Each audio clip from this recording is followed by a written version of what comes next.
Continue कीजिए प्रभु। मुझे start करेंगे। तो उसके बाद जब सती माता ने देह त्याग कर दिया, तो ये जो न्यूज है ये नारद मुनि द्वारा भगवान शिव जी को पता लगी। तो जैसे ही भगवान शिव को ये पता लगा, तो वह अत्यंत क्रोधित हो गए, और अपने क्रोधित हो गए उन्होंने अपने सिर को इधर उधर घुमाया और अपने सिर की जटाओं में से एक लट निकाल के जमीन पर पटकी, जिससे वीरभद्र का उत्पन्न हुआ। जिससे वीरभद्र उत्पन्न हुए। अब वीरभद्र को ये आदेश दिया कि तुम मेरे शरीर से उत्पन्न हुए हो, तो तुम जो है जितने भी मेरे पार्षद हो उसमें सबसे प्रमुख हो, और तुम मेरी भांति शक्तिशाली हो। और उनको आदेश दिया कि जाओ और दक्ष के सेना को, जितने भी उसके सेना है, उनको मार दो। तो ये आदेश पाकर वो भयानक जो असुर जैसे वीरभद्र उस यज्ञशाला में पहुंचे। और जब वो वहां पहुंचे तो उन्होंने तांडव मचाया। तो जैसे जिसने जिस शरीर के अंग द्वारा उपहास किया था भगवान का, उस अंग को ही भंग कर दिया, या यूं कहें कि उस अंग को उस शरीर से अलग कर दिया। ये सेम इसी तरीके से हुआ था, जैसा कि हम देखेंगे जब द्रौपदी का वस्त्र हरण हुआ था, तो उस टाइम भीम ने भी, जो गदाधारी भीम थे पांडवों में, उन्होंने भी प्रतिज्ञा ली थी। जैसे दुशासन ने द्रौपदी का वस्त्र हरण करने के लिए उनकी साड़ी खींची थी, तो उनका जो हाथ था वो शरीर से अलग कर दिया था। और जो दुर्योधन उस सभा में थे, वो क्या कर रहे थे, अपनी जंघा को दिखाकर उसको बैठने के लिए कह रहे थे। तो युद्ध के अंत में उनकी जंघा तोड़ दी थी उसने। तो उसी तरीके से यहाँ पर वीरभद्र ने भी किया। तो वीरभद्र ने किसी की आंख ले ली, भृगु मुनि की मूछें निकाल दी, है ना, किसी के दांत तोड़ दिए, और दक्ष का तो सिर काट के ही उस हवन कुंड में डाल दिया। तो अब इसके बाद हम आते हैं अपने चैप्टर 6 पे।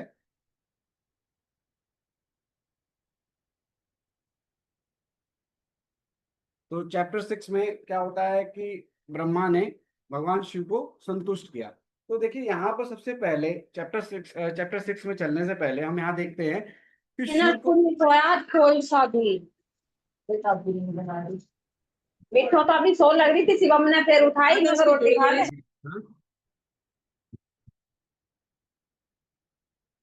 हाँ, तो हम यहाँ देख सकते हैं कि बार बार ना शिव को भगवान कह के संबोधित किया जा रहा है। तो ये जो शिव को हम बार बार भगवान कह रहे हैं, और कहीं कहीं जगह हमने भागवतम में देखा है कि हम ब्रह्मा जी को भी भगवान कह के संबोधित करेंगे। तो एक बार प्रभुपाद जी से भी पूछा गया था इस चीज के लिए कि भाई हम बार बार शंकर जी को भगवान कहते हैं, कभी कभी कहीं कहीं हम ब्रह्मा जी को भगवान कह के संबोधित करते हैं। तो प्रभुपाद जी ने बड़ा ही सुंदर आंसर दिया था इसमें। प्रभुपाद जी कहते हैं कि कभी कभी जो चीफ मिनिस्टर होता है ना, जैसे अगर हम अपनी गवर्नमेंट का एग्जाम्पल लें, तो कभी कभी जो चीफ मिनिस्टर होता है, उसके कार्य से प्रसन्न होकर उसको अप्रिशिएट करने के लिए हम उसे कहते हैं आप तो प्रधानमंत्री के भांति कार्य करते हैं। तो उसको कई बार हम, जैसे वो कहते हैं जैसे ये स्टेट अगर हमारी कंट्री होती तो आप इसके पीएम होते।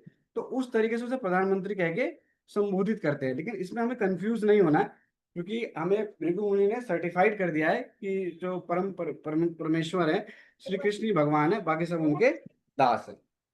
तो इसमें कोई संशय नहीं होना चाहिए। यहाँ पर सिर्फ भगवान का जो शब्द का प्रयोग किया जा रहा है, सिर्फ उनकी स्तुति करने के लिए किया जा रहा है। तो अब हम आते हैं अपने चैप्टर 6 पे। तो चैप्टर 6 में हम पढ़ेंगे पहले 1 से 8 तक में कि देवतागण सहायता के लिए भगवान ब्रह्मा के पास जाते हैं। अब देखिए भगवान ब्रह्मा को ही भगवान कहा गया। फिर 9 से 22 में हम कैलाश पर्वत है उसका ग्लोरिफिकेशन देखेंगे। और उसके बाद 23 से 31 में अलका क्षेत्र का विवरण देखेंगे कि अलका क्षेत्र की जो सौंदर्यकरण है। और उसके बाद 32 से 41 में देवता द्वारा भगवान शिव के दर्शन। और उसके बाद 42 से 53 द्वारा में भगवान ब्रह्मा शिव की स्तुति करते हैं और उनसे प्रार्थना करते हैं। तो सबसे पहले आते आते हम अब फर्स्ट टू 8 में आते हैं। सबसे पहले कि देवता जो है ब्रह्मा के पास जाते हैं। तो हम यहाँ देख सकते हैं तो फर्स्ट टू 3 में देवता का साहस खत्म हो जाता है और वो सलाह के लिए, काउंसलिंग के लिए ब्रह्मा जी के पास जाते हैं। तो जैसा कि हमें यहाँ पे देवताओं से भी सीखना चाहिए, जब हम परेशान होते हैं तो हम कहाँ जाते हैं, अपने फैसिलिटेटर के पास या काउंसलर के पास। और हमें जाना भी चाहिए, क्योंकि उन्होंने हमारी ऑनरशिप ले रखी है कि हमें ठीक करने के लिए। तो अब इस यज्ञ में ना तो ब्रह्मा जी गए थे ना विष्णु जी गए थे। तो ये क्यों नहीं गए थे? क्योंकि इन दोनों को पहले से ही आभास था, पहले से ही ज्ञान था कि वहां क्या होने वाला है। तो विष्णु जी को तो दक्ष ने बुलाया ही नहीं था, क्योंकि दक्ष को ऐसा लगता था कि जब शंकर जी ने उनका उपहास किया था, उन्हें प्रणाम नहीं किया था, तो ब्रह्मा जी ने उन्हें ठीक से उनका मार्गदर्शन नहीं किया था। तो उसके बाद अब ब्रह्मा जी कहते हैं 4 to 7 में देवताओं को शिक्षण देते हैं, कहते हैं कि अपराध करने से कोई सुखी नहीं होता। तो यहाँ पे वो कहते हैं, ब्रह्मा जी बताते हैं, जहां पर वैष्णव का सम्मान नहीं होता, उसका या तो उसका अपमान हो रहा है, तो निश्चित रूप से कोई भी कार्य अगर वहां हो रहा है तो वो निष्फल ही होगा। तो जैसा कि गीता में भी भगवान अर्जुन को बताते हैं कैसे भगवान को पता होता है कि भविष्य में क्या होने वाला है तथा भूतकाल में क्या हुआ था। अब अब ब्रह्मा जी कहते हैं कि आप वैष्णव का अपराध करें कभी खुश नहीं रह सकते। अगर आप किसी वैष्णव के चरणों में अपराध करेंगे, तो इस देखिए इस श्लोक में बार बार 2 बार कहा गया है कि वैष्णव अपराध, जैसे शिव का अपराध करे, शिव जो है वो परम वैष्णव है, तो इसलिए इसके फलस्वरूप क्या हुआ था, उस यज्ञ का ही नष्ट, वो उस यज्ञ का ही विध्वंस हो गया था। तो हम देख सकते हैं कि अब हम यहाँ भागवत में पढ़ रहे हैं, ये बात हम पढ़ रहे हैं, और हमें ये अपने जीवन में प्रैक्टिकली भी उतार लेनी चाहिए कि हमें कभी भी वैष्णव के प्रति अपराध नहीं करना चाहिए। यहाँ एक एग्जाम्पल हम ले सकते हैं अम्बरीश महाराज का। तो दुर्वासा मुनि ने अम्बरीश महाराज के प्रति अपराध किया था, तो वो कई जगह गए थे कि भाई हमें, मुझे माफ कर दो, मुझे माफ कर दो, लेकिन सबने क्या कहा, आपने वैष्णव के चरणों में अपराध किया है, वही आपको क्षमा करेंगे। तो ब्रह्मा जी कहते हैं इस श्लोक में, भगवान शिव को प्रसन्न करें। तो वैष्णव को प्रसन्न करना अति आवश्यक है। इसके विपरीत हम समझ सकते हैं कि अगर हमारे पास कोई भौतिक संपदा ना हो, बट हमने वैष्णव को प्रसन्न कर लिया है, तो हम हर सिचुएशन में प्रसन्न होंगे और हमें कभी भी अपूर्णता का आभास नहीं होगा। लेकिन अगर हम वैष्णव के प्रति अपराध करेंगे और हमारे पास सब कुछ होगा, तो भी हम कभी भी सेटिस्फाई नहीं रहेंगे। तो इससे हमें शिक्षा मिलती है, हमें कभी भी वैष्णव अपराध नहीं करना चाहिए, हमें कभी भी बुराई नहीं देखनी चाहिए। अगर किसी में, किसी वैष्णव में अच्छाई बुराई दोनों दिख रही है हमें, तो सिर्फ हमें अच्छाई का अनुसरण करना चाहिए, बुराई को नहीं देखना चाहिए। तो इसका एक बहुत अच्छा एग्जाम्पल है भागवतम में परिचित महाराज का। अब यहाँ पर परिचित महाराज कौन है? वो भगवान श्री कृष्ण के सखा अर्जुन के पोते और अभिमन्यु के पुत्र हैं, जिसकी रक्षा स्वयं भगवान ने माता उत्तरा के गर्भ में करी थी। तो जब कली का आगमन हुआ, जो देखिए कली में कोई गुण था ही नहीं, लेकिन महाराज परिशिष्ट ने उसमें भी गुण ढूंढ लिया और कहा कि आपके युग में तो जो आपका नाम, भगवान का नाम लेगा, सिर्फ नाम लेने से ही उसका उद्धार हो जाएगा। तो हमें यहाँ सीखना चाहिए कि हमें वैष्णव में सिर्फ अच्छाइयाँ देखनी चाहिए। अब यहाँ 4th श्लोका में जो डिस्कस चला था, जैसे 4th श्लोका में बताया था कि प्रभुपाद जी बता रहे हैं कि अच्छा हुआ दक्ष का सिर सिर काट दिया गया। मतलब ब्रह्मा जी कहते हैं कि अच्छा हुआ सिर, यहाँ पर दक्ष का सिर काट दिया गया, क्योंकि अगर उसका सिर नहीं काटते तो वो और अपराध करता, और जितना अपराध अधिक करता उतना ही उसका अधिक पतन होता। तो इसका एग्जाम्पल हम समझ सकते हैं, अगर कोई व्यक्ति किसी मर्डर करता है, तो सरकार क्या करती है, उसे तुरंत ही जेल में डाल देती है, क्योंकि उसे पनिशमेंट देती है। क्योंकि अगर वो ऐसा नहीं करेगी तो हो सकता है वो उस क्रोध में और मर्डर करे। ठीक है, और इसके 2 फायदे होते हैं, वो और लोगों को नहीं मार पाएगा, दूसरा मर्डर करने पर जो पाप कर्म लगा वो भी वो नष्ट हो जाएगा, क्योंकि गवर्नमेंट ने उसे ऑलरेडी सजा दे दी है। तो अब ब्रह्मा जी कहते हैं कि आपको शिव को प्रसन्न तो करना ही होगा। तो जो शिव जी हैं वो क्या है, आशुतोष, जैसे कि हमने अभी 4th चैप्टर में पढ़ा था, जो शिव जी हैं आशुतोष। आशुतोष 2 शब्दों से बना है, आशु और तोष। आशु का मतलब क्या होगा, वेरी क्विकली, बहुत जल्दी, और तोष मतलब संतुष्ट हो जाते हैं। तो यहाँ बताया गया है। अब यहाँ पे शिव जी के क्रोध का जो कारण है, वो शिव जी के क्रोध का कारण क्या है कि एक तो दक्ष ने अपमान किया था, चलो वो भी उन्होंने इग्नोर कर दिया था, लेकिन आगे क्या होता है कि वो जो उनकी पत्नी थी, उनका उन्होंने देह त्याग दिया था। तो ब्रह्मा जी कहते हैं मैं स्वयं इंद्र और इंद्र इत्यादि भी ये नहीं जान सकते कि शिव जी कितने पावरफुल है, इसलिए हमें उनके चरणों में अपराध नहीं करना चाहिए। ठीक है, तो अब देवता अब श्लोक नंबर 8 में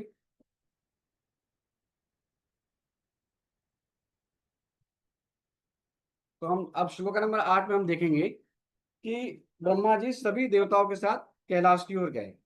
तो यहाँ पर हम देख सकते हैं कि ब्रह्मा जी स्वयं कैलाश पर क्यों गए थे, क्योंकि ब्रह्मा जी उस टाइम एक ऐसे व्यक्ति थे जो शिव जी का मनोविष्टम समझ सकते थे। अब वो उसका उनका मनोविष्टम क्यों समझ सकते थे, इसके भी दो रीजन है हमारे पास। दो रीजन बताए गए हैं यहाँ पे, क्योंकि जो ब्रह्मा जी जो शिव जी हैं वो ब्रह्मा जी के एक तो वो ब्रह्मा जी के पुत्र हैं, और दूसरा हमने सेकंड कैंटो में पढ़ा था कि ब्रह्मा जी ने भगवान के दर्शन करके 14 लोकों का निर्माण किया था, तो वो भी उनके संगी पार्षद हैं। तो अब शिव जी का जो जन्म हुआ था, जब ब्रह्मा जी ने 4 कुमारों को उत्पन्न किया था, तो कोई भक्त बताएगा 4 कुमार कौन थे वो, उनके नाम?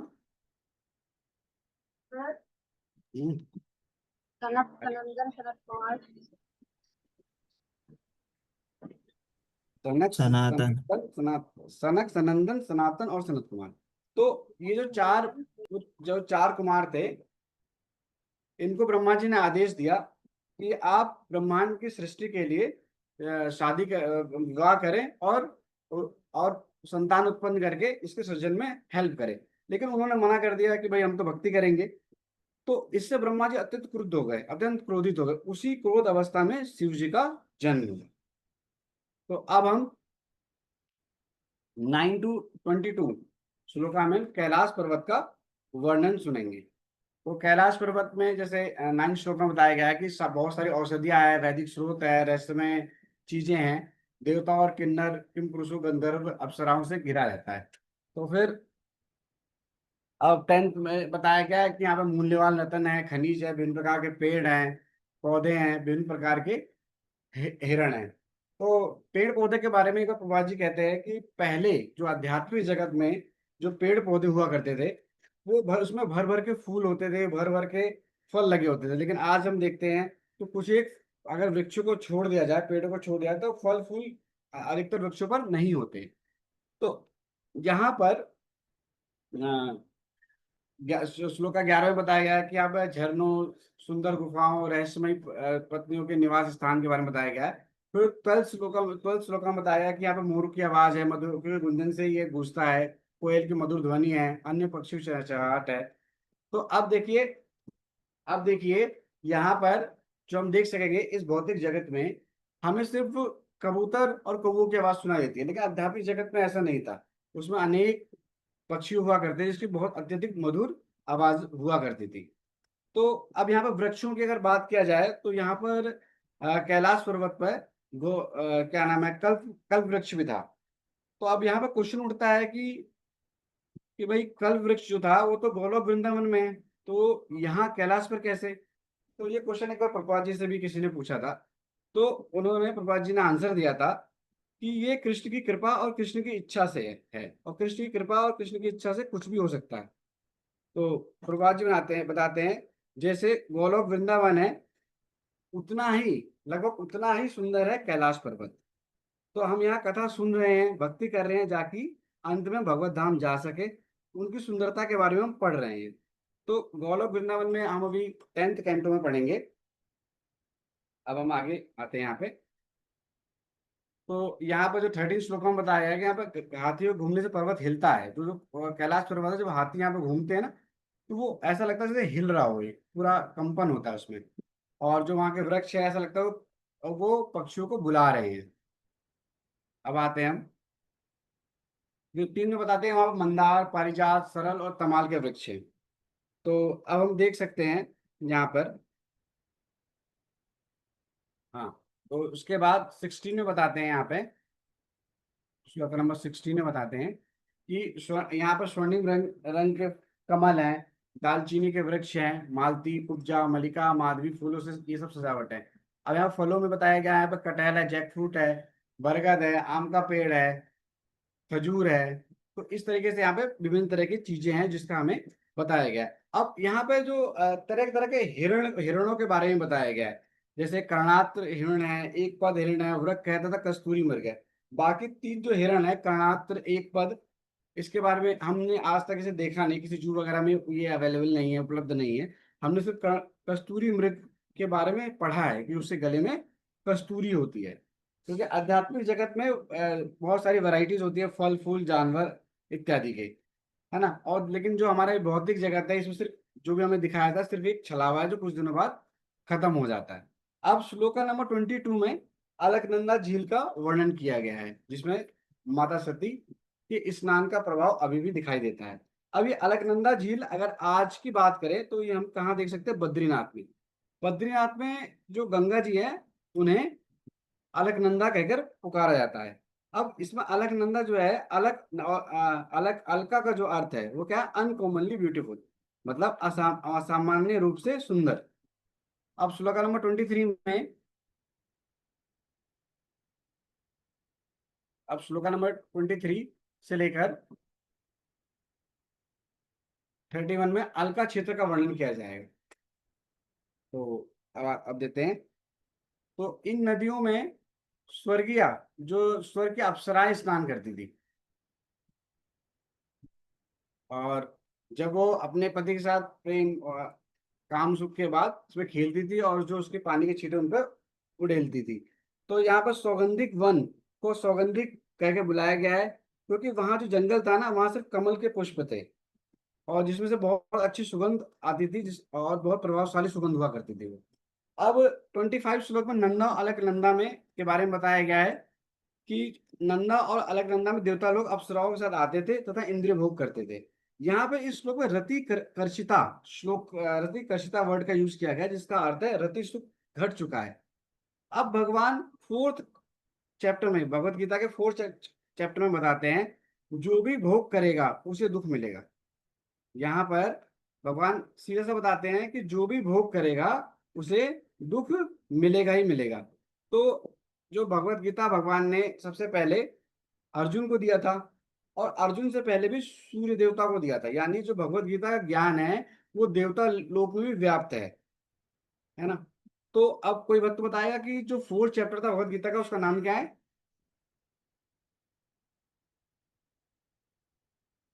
हरे कृष्णा। यस प्रभु जी बोलिए। तो फोर्थ चैप्टर में जो भगवत गीता, उसका नाम क्या है? और दिव्य ज्ञान। ठीक है, अब आगे चलते हैं हम। तो अब यहाँ पर इसे इस श्लोका के तात्पर्य के अंत में भगवान बोलते हैं कि भगवान को तीर्थपाद भी कहा जाता है। ये हम पहले ही पढ़ चुके हैं, पहले कैंटो में, फोर्थ चैप्टर में। तो सिर्फ तीर्थ स्थान यहाँ पे बताते हैं कि तीर्थ स्थान पर जाने से ही हमारा शुद्धिकरण नहीं होगा। श्री नरोत्तम दास ठाकुर जी कहते हैं कि गोविंद को तीर्थपाद कहा गया है, और वो यहाँ पे तीर्थी कुर्वंती तीर्थानी शब्द का प्रयोग करते हैं, जो कि कैंटो 1 चैप्टर 13 में विदुर के लिए युधिष्ठिर महाराज प्रयोग कर चुके हैं। इसका अर्थ है, वो युधिष्ठिर महाराज विदुर जी को तीर्थी कुर्वंती तीर्थानी कहकर संबोधित करते हैं, और कहते हैं कि आप जैसे महात्मा जहां भी जाते हैं वो स्थान तीर्थ स्थान बन जाता है। तो अभी इस रिलेटेड एक पास टाइम माइंड में आता है, वो डिस्कस करता हूँ मैं। तो जैसे जब वनवास जा रहे होते हैं ना, जब राम लक्ष्मण और सीता, रामायण से ये प्रसंग है, तो जब वनवास जा रहे होते हैं तो माता जो सुमित्रा है वो लक्ष्मण को उपदेश दे रही होती है। वो कहती हैं कि लक्ष्मण, आज से तुम्हारे जो पिता हैं वो भगवान श्री राम है, और जो माता है वो सीता है। तो साथ में वो बताती हैं कि अब जो अयोध्या है तुम्हारे लिए जंगल है, और जो जंगल है वो तुम्हारे लिए अब अयोध्या है। ये ऐसा क्यों कहती हैं? क्योंकि वो यहाँ बता रही होती हैं कि जहां पर भगवान है, जहां भगवान राम की सेवा हो रही हो, वही अयोध्या है। यहाँ पर अयोध्या का अर्थ क्या है, कोई बताएगा? अयोध्या शब्द का अर्थ जो संस्कृत शब्द से लिया गया है, अयोध्या। हरे कृष्ण, जहाँ कोई युद्ध ना हो, जहाँ कोई वो ना अयोध्या, हो। जी बुझी मुझे, अयोध्या, जहाँ को अयोध्या का जो वास्तविक अर्थ है संस्कृत भाषा में अयोध्या, जिसे कोई योद्धा विजय विजय ना कर सके, जिसे कोई योद्धा जीत ना पाया वास्तव, उसे क्या, इसलिए उसे कहा गया अयोध्या। तो यहाँ पर बताने की कोशिश करी जा रही है, जहां पर भगवान राम की सेवा की जाए वो अयोध्या, और जहां भगवान श्री कृष्ण का भजन किया जाए, उनका यशगान किया जाए, वो क्षेत्र क्या होता है, वृंदावन। तो यहाँ बताया जाता है, इसी श्लोक में बताया गया, कोई भक्त से भगवान के चरणों का शरण लिया हो वो कहीं भी जाता है उस जगह, वो जगह तीर्थ बन जाता है। तो जैसे अगर हम प्रभुपाद जी के एग्जाम्पल से लेंगे, तो प्रभुपाद जी विश्व भर गए, तो जहां भी गए उन्होंने जहां जहां पर उन्होंने भगवान के आश्चर्य विग्रह की स्थापना करी, वो जगह तीर्थ स्थान बन गए। जैसे अब एग्जाम्पल के तौर पर दे सकते हैं, श्री प्रभुपाद जी पेरिस गए, वहां उन्होंने पेरिस ईश्वर बनाया, लंदन में लंदन ईश्वर बनाया। तो अब वो जगह तीर्थ बन गए हैं, जहाँ पर आज भी भगवान के आश्चर्य विग्रहों की सेवा हो रही है। और वहाँ जो भी भक्त जाते हैं उनका शुद्धिकरण हो जाता है, या जो भी वहाँ भक्त, वहाँ के वासी या रेसिडेंट्स है वहाँ उनका, वहाँ पर दर्शन करते हैं, वहाँ भगवान का यशगान करते हैं, उनका श्रवण करते हैं, उनकी उनकी कथाओं का, लीलाओं का, तो उनका शुद्धिकरण हो जाता है। और भगवान की भी यही इच्छा है कि सिर्फ तीर्थ स्थान पर जाकर समय व्यर्थ ना करे, भगवान में ध्यान लगाए और उनकी कथाओं का श्रवण करे। अब आता है श्लोक नंबर 28। अब यहाँ पर बताया गया है कि देवता लोग जो है सौगंधिक वन से गुजरते हुए यक्षों के स्वामी के पास पहुंचे। तो कोई वक्त बताए यक्षों के स्वामी कौन है? कुबेर। हाँ, हरी बोल माता जी, थैंक यू माता जी। तो यक्षों के स्वामी कौन है? कुबेर, जिसको देवताओं के ट्रेजर अथवा बैंकर भी कह सकते हैं। ठीक है। तो अब 29 श्लोक में बताया गया है कि यहाँ लाल गर्दन वाले पक्षियों और मधुमक्खियों की गुंजन से युक्त वातावरण और हंसों के समूह के साथ कमल के फूलों से भरे सरोवर हैं। तो हम देख सकते हैं जो हमारी अर्थ पर बहुत सारी मैनमेड कंस्ट्रक्शन है, जिन्हें देखने के लिए हम आतुर रहते हैं, बट कोई भी कैलाश पर्वत के समान नहीं, मतलब उसका रेप्लिका भी नहीं है।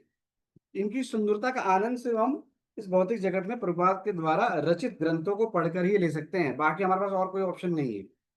अब 30 श्लोक में बताया जाता है कि यहाँ पर जो चिंतन के वृक्षों की हवा से जंगली हाथी एकत्रित होते हैं और पुण्य आत्माओं की पत्नियों के साथ पत्नियों के मन को उत्तेजित करते हैं।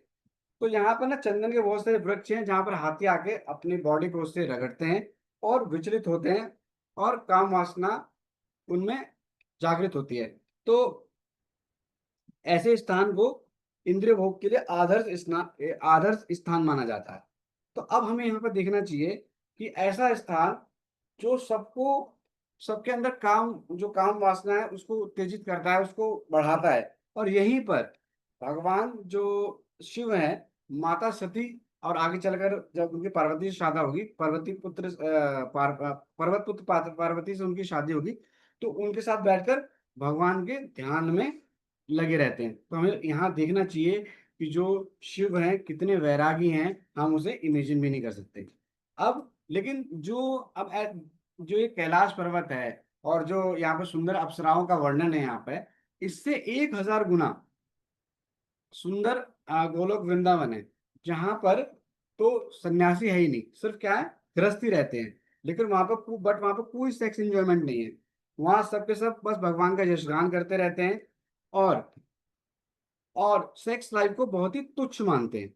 अब श्लोक नंबर 31 में स्नान घाट की बात हो रही है, जिसकी सीढ़ियां वैदुर्य मणि पत्थर की बनी है। अब वैदुर्य मणि ना तो मैंने पढ़ा है, ना हमने, मतलब हम लोगों ने इसके बारे में पढ़ा नहीं कभी, ना पता है क्या, बस हम पढ़ सकते हैं। बस हम ये देख सकते हैं इसमें यहाँ कमल के फूल है, जैसे मैंने भागवत में पढ़ा है, जो कमल के फूल लाल, नीले, पीले और स्वर्ण रंग के होते हैं। अब यहाँ पे एक बरगद का पेड़ भी है। अब आगे पढ़ेंगे हम, तो जो यहाँ बरगद का पेड़ है, इसकी महिमा का वर्णन होगा इसमें। तो बरगद का पेड़ जो है एक विशाल वृक्ष है, जो पर्वत पर फैला हुआ है और जो हमेशा ठंडी छाया देता है। तो ये जो बरगद का पेड़ है, इसके बारे में बताया जाता है, ये 100 योजन दूर फैला हुआ है। ठीक है।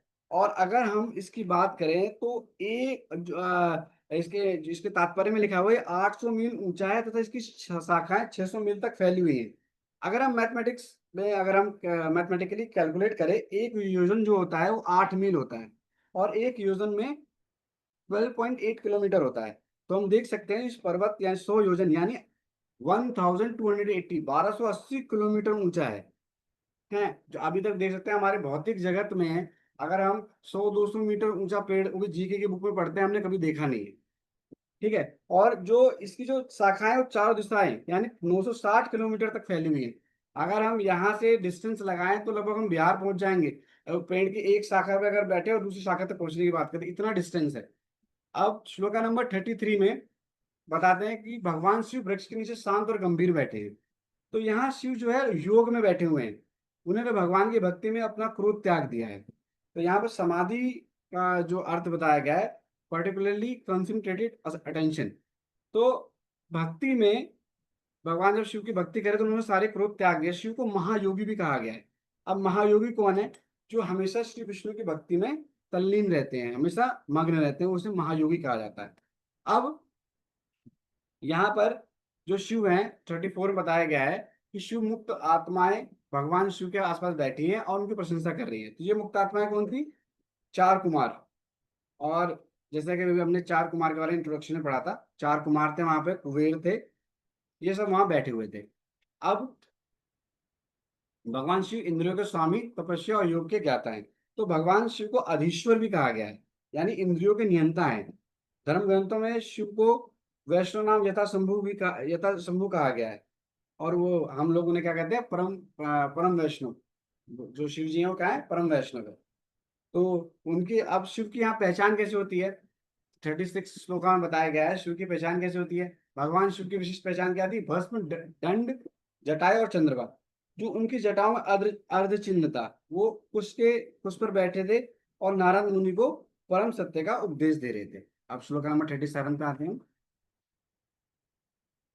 37 में बताते हैं भगवान शिव नारद जी के साथ शाश्वत और परम सत्य के बारे में चर्चा कर रहे हैं। तो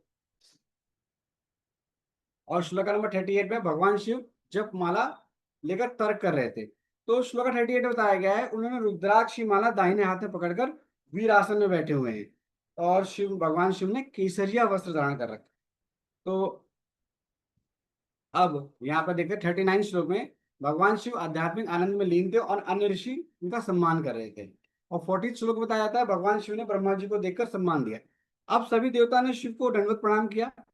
अब बट जैसे ही शिव ने देवताओं के बीच ब्रह्मा जी को देखा, वो उठे और तुरंत उन्हें दंडवत किया। तो यहाँ पर हमें सोचना चाहिए शिव का स्वरूप है सम्मान देना, वह भी वैष्णव सदाचार का पालन करते हैं। बट अगर हम दक्ष के केस में देखें तो उन्होंने दक्ष को प्रणाम नहीं किया। उसका कारण ये था, उसी के कारण ही 4th कैंटो का निर्माण हुआ, क्योंकि जो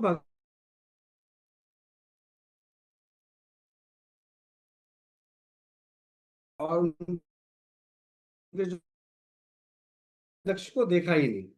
कृष्ण भी अपने से बड़ों का आदर करते हैं, ऐसा एक उन्होंने एग्जाम्पल भी दिया है। भले ही वो जीव हो, वो भगवान है, उसके बाद भी। तो भगवान आदर कैसे देते हैं? 3 एग्जाम्पल दिए गए हैं यहाँ पे। पहला, युधिष्ठिर महाराज। कुरुक्षेत्र के मैदान में जैसे ही भगवान ने प्रवेश किया, वो युधिष्ठिर महाराज को अपना बड़ा भाई के पद पर रखकर उनको सम्मान देते हैं। दूसरा, माता यशोदा और नंद महाराज। वृंदावन की लीला में हम देख सकते हैं कि वो माता यशोदा और नंद महाराज को के चरण स्पर्श करते थे। और हम एक और एग्जाम्पल दे सकते हैं वामन देव का। वामन देव भी जो कश्यप मुनि के पैर छूते थे, जबकि कश्यप मुनि एक जीव थे और वामन देव भगवान थे। तो वहां पर बैठे हुए सभी साधुओं ने सम्मान पूर्वक खड़े होकर ब्रह्मा जी को दंडवत किया। अब देखते हैं हम 42 श्लोका में। और 42 से 53 में भगवान ब्रह्मा भगवान शिव की स्तुति करते हैं और उनसे प्रार्थना करते हैं। तो देखेंगे अब ब्रह्मा जी मुस्कुराते हुए कहते हैं, वह अब यहाँ पर हम देख सकते हैं कि अब इतनी टाइट सिचुएशन है, इतनी टेंस सिचुएशन है, फिर भी ब्रह्मा जी मुस्कुरा रहे हैं।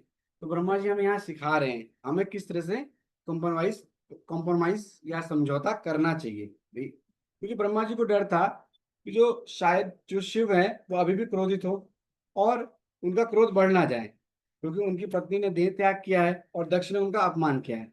हालांकि शिव ने ब्रह्मा के चरण स्पर्श किए। हम यहाँ देख सकते हैं, हमने पहले डिस्कस किया था, जो भगवान शिव ने ब्रह्मा जी के चरण स्पर्श किए, लेकिन ब्रह्मा को अंदर से पता था कि शिव का डेजिग्नेशन क्या है और जो शिव जी हैं वो ब्रह्मा जी से ऊपर हैं। तो यहाँ बताया गया है ब्रह्म संहिता में कि विष्णु और जो शिव, उनकी जो मूल पोजीशन है, जो उनका रियल पोजीशन है, उसमें कोई भेद नहीं है। विष्णु ही शिव बनते हैं इस भौतिक जगत में तमोगुण को वश में करने के लिए। वो तो यहाँ पे बताया गया है, ब्रह्मा जी कहते हैं आप तो कंट्रोलर हैं और सुप्रीम पर्सनालिटी भी हैं। तो ऐसा वर्णन किया गया है जब लीला करते समय भगवान तमोगुण में होते हैं तो वो शिव ही होते हैं। यहाँ एग्जाम्पल भी दिया गया है, दही में जो दूध है उस दूध से भिन्न नहीं है जिससे दही बना है। तो अगर हम देखें कि विष्णु प्लस तमोगुण, जब भगवान विष्णु के साथ तमोगुण होता है तो क्या होते हैं, शिव होते हैं। अब 43 श्लोका में, सॉरी, अब 43 श्लोका में बताया गया है भगवान शिव सृष्टि की रचना, पालन और विनाश करते हैं, जैसे मकड़ी अपने जाल को बनाती है और तोड़ती है। तो 40 यहाँ हम देख सकते हैं ब्रह्मा विष्णु महेश, ये तीनों इन्हें गुणावतार कहा जाता है। शिव तमोगुण धारण करते हैं, ब्रह्मा जी रजोगुण और विष्णु जी सतोगुण। तो एक लक्ष्य प्रभुपाद जी कहते हैं तमोगुण भी बहुत जरूरी है, अति आवश्यक है। तो इसका एग्जाम्पल देते हैं वो कि एक ही शहर में कॉलेज और गवर्नमेंट जो है, एक ही शहर में कॉलेज और जेल दोनों बनाती है, दोनों जगह इन्वेस्टमेंट करती है। तो अगर हम बाहरी दृष्टिकोण से देखें तो हम ये सोचेंगे कि कॉलेज ही इंपॉर्टेंट है, लेकिन प्रभात जी कहते हैं कॉलेज ठीक प्रकार से चले इसलिए जेल भी बनाई बनाई जानी चाहिए, जिससे अगर कोई उत्पात मचाए तो उसे दंडित किया जा सके। अब 45 श्लोका में बताया जाता है कि भगवान शिव के जो अनुयायी हैं, जो उनके अनुचर हैं, अच्छे कर्म के फलस्वरूप उच्च लोक में जाते हैं, जबकि बुरे कर्म करके करने वाले नरक में भी जाते हैं। तो यहाँ बताया गया भगवान का क्रोध तथा आशीर्वाद दोनों ही एक समान है, दोनों से हमारा कल्याण होगा। भले ही भगवान के क्रोध से राक्षस का नाश हो रहा हो तो भी उनका उद्धार ही हो रहा है। तो यहाँ पर एग्जाम्पल समझ सकते हैं पूतना का। पूतना ने भगवान को विष पान करवाया था, लेकिन क्योंकि वो भगवान ने उसका स्तन पान किया था तो भगवान ने उसे माता का दर्जा, माता का स्थान दिया था, माता का पद दिया था और उन्हें उसका भी उद्धार किया था। दूसरा एग्जाम्पल हम समझ सकते हैं रामायण काल से रावण का। रावण एक महान पंडित था, उसे पहले ही पता था, वो जानता था कि जो भगवान श्री राम है वो नर नहीं स्वयं नारायण है, इसलिए उसने क्या किया, वो चाहता था पहले युद्ध में जाता और उसकी मृत्यु हो जाती तो युद्ध समाप्त हो जाता। लेकिन उसने क्या किया, वो खोज खोज के अपने सारे रिश्तेदारों को बुलाया, इकट्ठा किया और एक करके उन्हें, एक करके भगवान उन्हें मारते गए और सबका जो है, सबका उद्धार हुआ। तो अब हम यहाँ उद्धार से हम समझ सकते हैं, जैसे अभी सबके सब G20 की बातें करते हैं, तो G20 में जो एक बहुत अच्छा स्लोगन था वासुदेव कुटुंब, तो जिसका अर्थ है कि ये पूरी पृथ्वी जो है, जो पूरी पृथ्वी पर जो रहने वाले जो निवासी हैं वो सभी एक परिवार के हैं, और सभी एक ही परिवार के हैं और सभी आपस में भाई बंधु हैं। तो क्या हमें इतिहास में से या अभी के काल में क्या कोई ऐसा एग्जाम्पल मिलता है जिसने ये सिद्ध किया हो? तो अगर हम देखेंगे तो हमें ऐसा कोई एग्जाम्पल नहीं मिलेगा, सिर्फ एक एग्जाम्पल मिलेगा, वो है हमारे जगत गुरु शिला प्रभुपाद जी। तो शिला प्रभुपाद जी इतने करुणामयी थे, इतने दयावान थे, वो जो यूएस गए तो उन्होंने हिपीज को देखा और उनको देख के भी वो करुणामयी हो गए। उन्होंने कहा भाई इनकी क्या गलती है, इन्होंने क्या गलती करी है, इनको, इनका भी उद्धार होना चाहिए, इन्हें भी भगवत धाम जाना चाहिए। तो आगे आते हैं हम। तो यहाँ पर श्लोका नंबर 46 से 49 में ब्रह्मा जी शिव से प्रार्थना करते हैं कि वे माया के प्रभाव में आए हुए पापी दक्ष को क्षमा करें। 46 में बताते हैं भगवान शिव के भक्त सभी जीवों में समान भाव से देखते हैं, या वो शिव का ग्लोरिफिकेशन कर रहे हैं और क्रोध से मुक्त होते हैं। 47 में बताया जाता है कि जो लोग दूसरे के प्रति क्रोध और द्वेष रखते हैं वो अपने कर्मों के कारण ही दंडित होते हैं। फिर 48 श्लोक में बताया है संत लोग माया से मोहित लोगों पर दया करते हैं और उन्हें क्षमा कर देते हैं। और फिर 49 में बताया गया है कि भगवान शिव के माया के प्रभाव से मुक्त होने के कारण उन्हें मोहित लोगों को दया करनी चाहिए।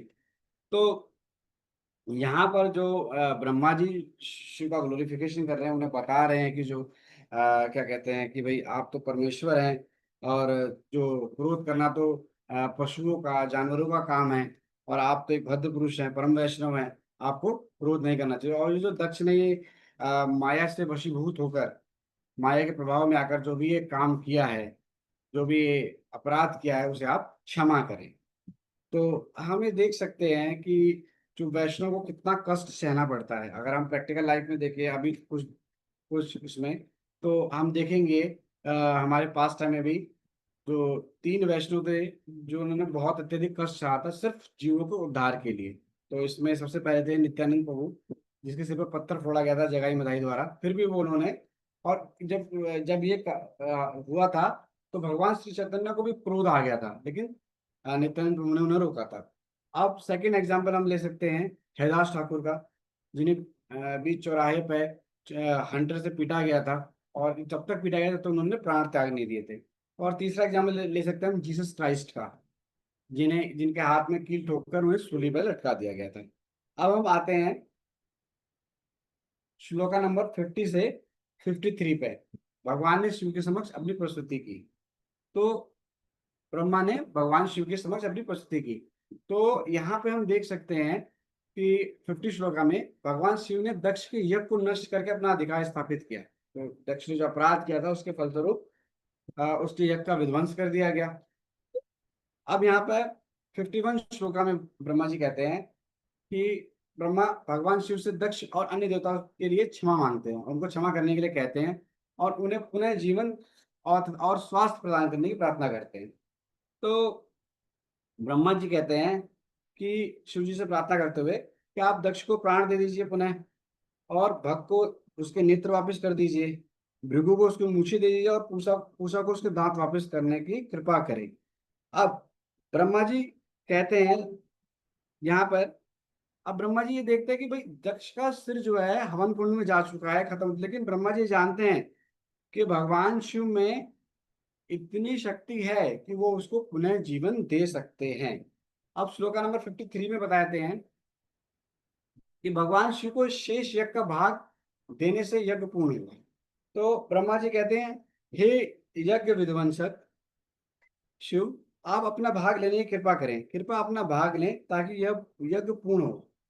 तो यहाँ पर ना इस श्लोका के तात्पर्य में यज्ञ को भी डिफाइन किया गया है। तो परमेश्वर हेतु जो हम कर्म करते हैं, परमेश्वर हेतु कर्म करना यज्ञ कहलाता है, और परमेश्वर को प्रसन्न करने वाले कर्मों का आदेश जो है वैदिक साहित्य में भी दिया गया है। ऐसे कर्मों को संपन्न करना ही यज्ञ कहलाता है। तथा जो जब हम इसके विपरीत कार्य करते हैं, मतलब ऐसे कार्य जिससे परमेश्वर प्रसन्न नहीं होते, तो वो क्या होते हैं, वो उन्हें क्या कहते हैं, कर्म बंधन कहा जाता है। तो हम सभी हम सभी भक्तों को जो कि वैष्णव बनने का प्रयास कर रहे हैं, वैष्णव नहीं है, उनके लिए भी यज्ञ का विधान है। वो विधान क्या है, युग धर्म नाम संकीर्तन, जो भगवान श्री चैतन्य ने हमें दिया है 16 अक्षरों का हरे कृष्ण महामंत्र। तो भगवान श्री चैतन्य ने क्या दिया, हरे कृष्णा कृष्णा कृष्णा हरे हरे, हरे राम राम राम हरे हरे। तो इसी महामंत्र के साथ मैं अपनी वाणी को विराम देता हूँ। और मैं यहीं तक इसको रियलाइज कर पाया, इसका लेक्चर कहीं मिला नहीं, तो जो मुझे समझ में आया वो मैंने आप सबके समक्ष प्रस्तुत किया। हरे कृष्ण। हरि बोल। हरि हरि बोल। बोल। हरि बोल हरि बोल।